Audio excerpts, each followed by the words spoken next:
As you can see, when it comes to actually tanking a boss, which granted most of these app packs, especially the block bug, are a lot harder than they would be. Seems once they fix the block bug, this build will be even stronger.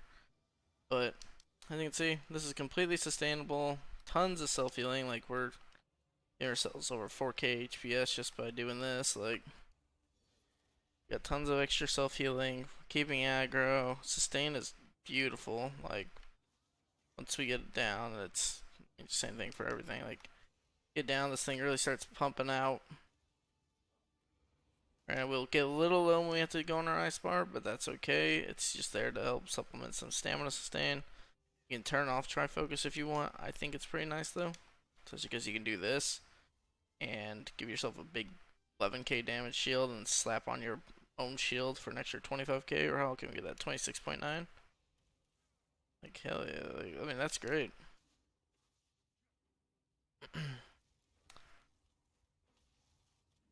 Yeah, once we get in these situations where we have our heals all down on us, this is so much healing.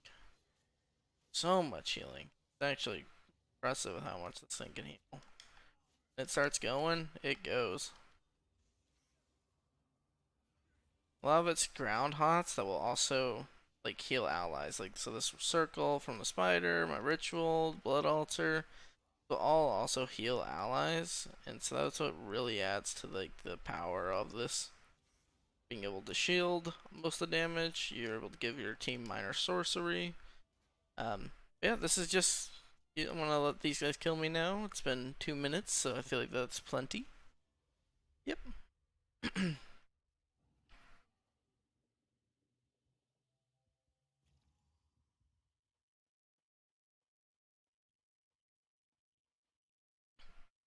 Alright guys, so time for the build. Let you guys see what I'm using. So first thing we're using is a 5-piece Yolnahkrin with Perfected. We'll perfect the defending Tram. This is just going to be to give us our minor courage from the group. We're going to have the sturdy Yolnahkrin with the tri-stack lift for the shield. The helmet, we are going to run a infused crusher for that armor debuff because it's always great. The next thing we're running is a 5-piece, well, 2-piece sentinel. This allows us to, that way when we're always constantly healing ourselves with our circle, it's going to give us situations where we'll pretty much be able to proc this, or with our ritual circle, proc it on allies, throwing out additional sustain and healing not just for you, but for the team. It affects up to 6 people in the circle. We are running a 5-piece Sack Seals champion. This set has grown into favor with me. I wasn't too sure about it at the start, but I do love it now. Just gives us 2-piece Magicka, well, 2-piece has a Magicka, minor Aegis, and 2 pieces of stamina for the 4 and 5-piece particular. And it gives us major force equal to 1 per 15 ultimate spent, 1 second per 15 ultimate.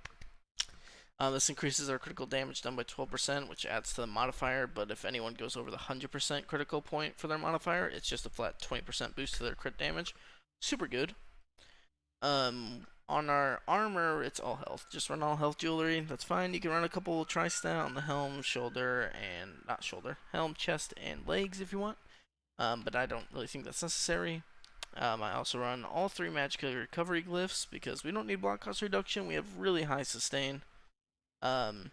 Alternates, just so you know, before we go to the stats, defensive stance is our flex skill. You can put Radiant Aura if you're not blocking a lot, which is what I recommend, or if you need a chain pull, you can grab Silver Leash. All valid options. But with our current recovery, let's go ahead and, I don't know, I cast that, but we'll just drop everything, why not? Our current stamina recovery is magic recovery is 2,296. Our stamina recovery factoring in our rune would roughly put us around, so it adds 484, so that'll put us around 13 to 1400 stamina recovery, which is great, and 794 health recovery. Our max magicka is 18.5k, so we're regenerating a little over 10% of our max magicka every 2 seconds, not factoring in like Ellie Drain's debuff from that Radiant Aura. When you start factoring that in, we get closer to that 2500 range, so we really can just generate tons of our magicka back. Our physical penetration, weapon damage, that all doesn't really matter too much to us. When we're buffed with our rune, Our front bar, we have 35.4k, which is 2k over, which gives us some leniency on our back bar, which is good. And our physical resistance is at 32.8k, which is going to be barely shy. It's like 165 off from the cap, which is fantastic. That makes it so when we're on our back bar, we still have very solid stats for the blocking with. Yeah, let's go right to the skills. For skills, we are running Pierce Armor. We don't need Power of the Light if we have this. It's just fantastic. Gives us our Major and Minor Breach with our Taunt. We have Heroic Slash for our Minor Heroism and Minor Maim, so we reduce the enemy's damage by 5% for 12 seconds. Radiant Ward, the most overpowered shield of the game. What it will do is it will we'll give you a 14k damage shield, deal a slight bit of damage to enemies, but every enemy that you hit in its radius increases that shield strength by 9%, which almost makes me wonder, if you guys want to humor me for a second, how does Bastion look with this? Like, let's really be hypothetical here. If we were to put Bastion over Expert Evasion, which is normally what we'd recommend, what does that shield look like at that point? 16.18. Ooh, 185. Ooh, that's a beefy shield. That might even be better than Expert Evasion, honestly. Go over the skills and then we'll check that out. We got Living Dark, which essentially makes it so we cast it on ourselves. It lasts 4 seconds. Actually 6 seconds. I don't know why there's a difference there. But what happens is it essentially will lash enemies that are near us, reducing their movement speed by 60%, kind of acting as a snare for us on top of Ritual. It will also heal us every half second for 3,184 if we are hit within that duration. It increases, well, it scales off our max health or spell damage depending on whichever is higher.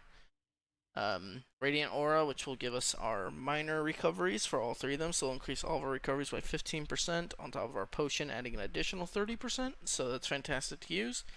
We have Barrier slotted on our front bar. This is primarily in case as a emergency button, but another thing to keep in mind is that it does give us 10% more 10% more mag recovery. So it's just going to add to it, so we get like a 45% increase to our mag recovery due to all these little buffs on our front bar, which is insane, honestly. On our back bar, we're running Blood Altar. Vigor is an alternative, which is pretty good for providing additional ally heal if like you're off-tanking it, for example. But when I was thinking about it, just the duration of these 2 skills and the fact that this costs stamina, we don't have the highest stamina pool in the world, but once the block cost is bug is fixed, probably would lean more towards Vigor, but at this time I actually lean towards Sanguine Altar as the option to use, just for the synergy. 34-second duration, so it's just going to always keep healing us with our blockade. Makes it a little bit less micromanagement, so this is my preference. Our Restoring Focus, which is our major resolve, what that's going to do is give us our armor for 20 seconds, adding almost 6k resistances and restoring 242 stamina every 1 second of the duration. You don't have to be in it for either of those buffs, but when you are in it, it'll give you almost a 3k heal every 1 second, which scales off our max HP. So that's fantastic. We want this on our back bars. This is long duration, will heal over time, so that's why we keep it there. Extended Ritual actually says it's 18 seconds, but when you cast it, it is 24 seconds, so it's significantly longer than what it says here. So keep that in mind, that when you cast it, it's going to last way longer than what it says on its tooltip. Oh, nope, it actually does say that on tooltip. There's a little bit of tooltip desyncing I've noticed this patch. It's another one. 18 seconds there, 24 there. Okay. We have our Blockade of Frost, which is going to give us a 14k projectile shield, as well as help us chill enemies and be our blocking bar for our Destro Staff. We have range taunt here. You always want to have 1 taunt on 1 bar. You always want your range on 1 bar and your melee taunt on the other bar. It's a practice that I've always kind of been promoting ever since VCR came out, because if you're doing like a Reliquin and that accidental moment, like no one's immune to it, it happens to everyone. And while it says otherwise, it's just unfortunately not telling them. Or they're the 1 in a million. I don't believe it though. But you always want to have 1 taunt on 1 bar, 1 on the other, in case you have to get that situation where you are stuck on the wrong bar. It allows you to keep maintaining aggro while you're dealing with that situation. Of course, we have Aggressive Warhorn because it's Warhorn. It's fantastic. 30 seconds of max magicka and max stamina. And it does give the major force, which is crazy because with our sax heal on, our sax heal actually increases that major force duration, almost similar to that of Jorvold's, but the longer we are holding it in our rotation, the longer it will go. You can actually, at the cap 500 ultimate, our major force will last longer than Warhorn itself. So it's not a big deal if you have to hold it. It makes it great for Warhorn rotations, just to make sure everyone's good on that. Always keep that in mind. It's fantastic. An alternative, if you need it, is Solar Disturbance. If your group needs the major maim, you can do that option as well. I guess another burst heal you could do is you could choose between Breath or Life. Well, Honor the Dead more specifically. Or you could do Healing Ritual. I'm not really too sold on these. AC Prayer could be pretty handy at times just as a mobility thing, because I'm pretty sure it gives it to you and others in the stack as well. Yep, so like if you were spamming this while you guys were running, this wouldn't be bad. Not a major win, but it is something. But definitely I think my default would probably be Radiant Aura or the Defensive Posture, unless I needed a chain pull. You can always throw Spear Shards on too if you want to provide that. Depends on what your group needs. But yeah, I mean, outside of that, this build is insanely strong. We are Nord, so you know. And don't forget your medicinal use. Medicinal use is always fantastic. It allows you to get 100% uptime on your potions. There's a few other things you could do, but unfortunately, I actually don't think you need any more than that. We're running 56 points into health and 8 into stamina, just so you know. But yeah, and you want to run Bewitched Sugar Skulls as your food. I just have a Tri-Stat food on. Bewitched Sugar Skulls is what you want. But in terms of your slotted CP, I definitely recommend your blue to be these three: the Duelist Rebuff, Enduring Resolve, Unassailable, and Bulwark for your blue. And for your red, I would definitely recommend Boundless Vitality, Ironclad, and Rejuvenation. I would probably still lean towards Expert Evasion, but if you really do like to push that damage shield, you could hold on to Bastion. That is also effective, but I would still lean towards Expert Evasion. And your green CP, this is what I have equipped, those 4. If you want to see them, it's really up to you. I want to be upfront. It's up to you. It doesn't matter. It's totally your choice. Do what you want. That's how I view it. Do what you want. Yeah. That's the Templar build, guys. The Templar Paladin build. It's super fun. I'm glad to see them getting that additional heal from their rune now, because that is a major game changer for them. As you see, just that alone, we can just drop our ritual here.